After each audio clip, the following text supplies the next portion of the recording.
Ellen Adarna, may banat sa mga nagsasabing kaya lang niya pinakasalan si Derek Ramsey dahil bilyonaryo ito. Anya, siya umano ang pinagbayad ni Derek sa 65,000 piso na maintenance fee ng kanyang Bentley. 2 beses umano siya sinangil.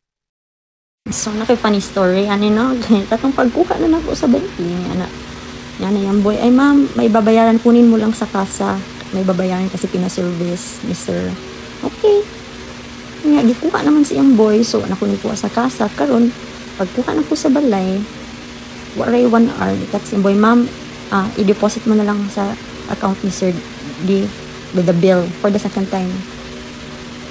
I-sandan ko bill for the second time. So, okay. So, nitawag ko sa iyang mga ex-friends lagi niya. Kung gichikan, huy, ako ipabayad sa service nga 65,000 na, doon ako billionaire ni inyong igo. But anyway, matong chika. Okay, mabayad ko with it. Nabisi lang ko this week with moving in. But wait lang.